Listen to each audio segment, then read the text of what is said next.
Salut, c'est Rado, je suis content de vous retrouver pour la mise à jour de l'analyse technique du SP500, du Dow Jones, du Nasdaq, du CAC et du DAX en version CFD. On commence par l'US 500, la version CFD du SP500 et quelle force, quelle puissance. On avait terminé en dessous de la moyenne mobile à 7 semaines, c'était la semaine dernière. La tendance de court terme sur cette unité de temps avait donc été cassée à la baisse et on pouvait, moi le premier, anticiper un retour vers le support hebdomadaire pour reprendre notre souffle à 3500, 3600. Il n'en a rien été. Cette semaine, poussé par l'actualité, le SP500 reconquiert la M7 et inscrit même de nouveaux plus hauts. C'est une force très puissante qui est en train de se manifester. Je vous rappelle que l'objectif du mouvement en cours serait par exemple, par la règle du balancier, de prendre la distance parcourue avant la dernière résistance, distance que l'on reporterait au-dessus de la résistance. On voit que cet objectif des 3980 environ est dans l'œil de tous les traders qui sans doute ne veulent pas perdre de temps en consolidation et veulent filer tout droit vers l'objectif assigné.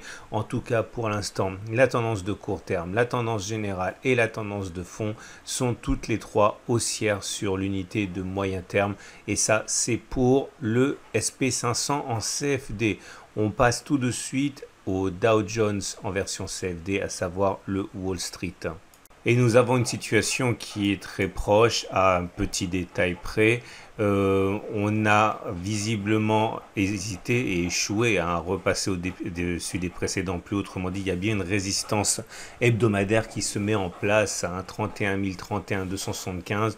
Il est surprenant de voir cette résistance apparaître sur le Dow Jones en CFD alors qu'elle n'apparaît pas sur l'US 500 sur la même unité de temps. Autrement dit, l'US 500 ou le SP500 est beaucoup plus fort que le Dow Jones qui marque le pas et n'arrive pas à passer au-dessus des précédents sommets.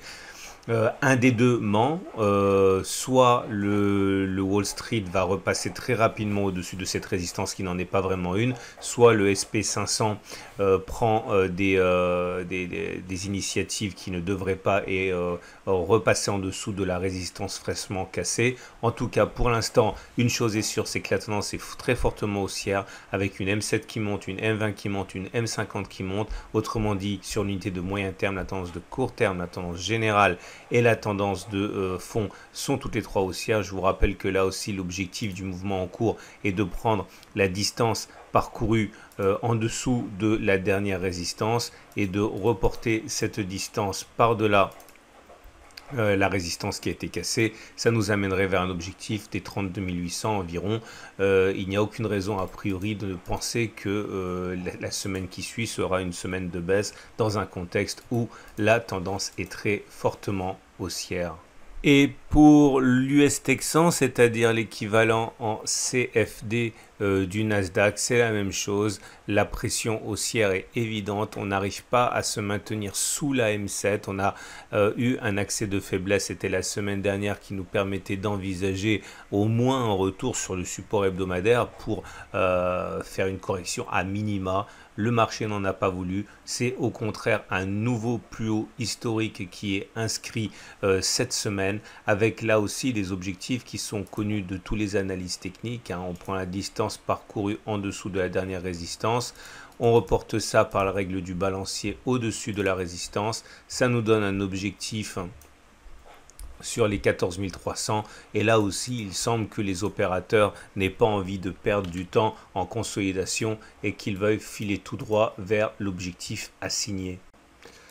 On avait déjà étudié le VIX la semaine dernière comme on le fait lorsqu'il y a des phénomènes un petit peu, on va dire, marquants. On est juste capable d'acter le fait que, comme les précédentes fois, la zone de résistance sur l'indice de volatilité, ici le VIX, a fonctionné. Vous voyez cette zone, la valeur n'a pas beaucoup de sens, bon, on va dire 35 pour simplifier. Une fois de plus, la zone des 35 a empêché la volatilité d'augmenter. Très souvent, le marché se calme et continue sur sa lancée dans ce genre de situation.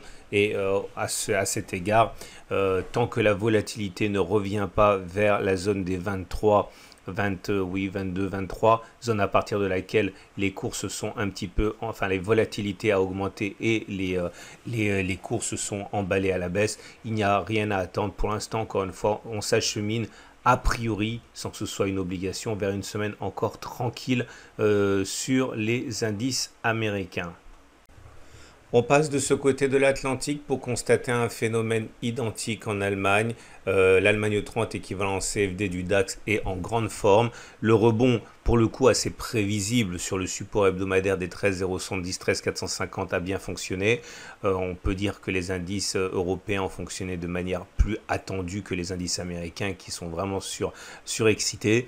C'était une zone de résistance. Elle a changé de polarité lorsqu'on est passé au-dessus. Elle est devenue support et c'est donc légitimement qu'on a rebondi là-dessus pour se mettre dans une situation de court terme, de tendance générale et tendance de fond haussière, puisque les 3 moyennes mobiles sont ascendantes. Mais attention, on revient au contact de la résistance hebdomadaire des 14 100, 14 140, zone qui a préalablement été fatale. C'était la semaine du 4 janvier. Un passage et une clôture au-dessus de cette zone permettrait de privilégier une continuation de la hausse. Et on va terminer avec l'indice phare parisien, le France 40, équivalent CFD du CAC 40. Et comme dit tout à l'heure, hein, si les indices américains ont un comportement assez atypique, les indices européens, notamment le France 40 et l'Allemagne 30, ont réagi de manière très classique. On est revenu sur un support, on a rebondi sur le support.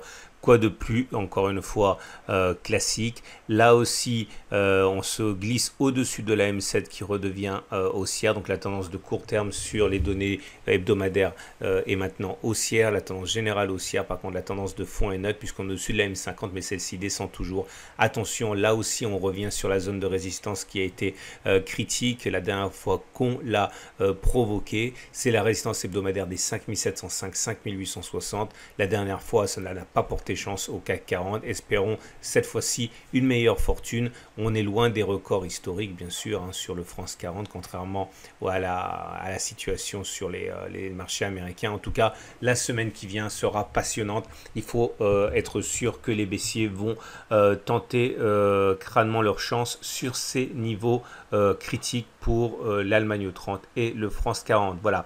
J'espère que cela a éclairé votre lanterne. Je vous donne rendez-vous dès lundi à la fin de la même vidéo que vous visionnez pour la préparation de la semaine de trading sur les indices et également sur les cryptos et également sur l'euro-dollar. Je vous rappelle que ces vidéos sont valables pour vous accompagner toute la semaine et balisent le terrain de votre trading si vous en avez besoin. À très vite donc.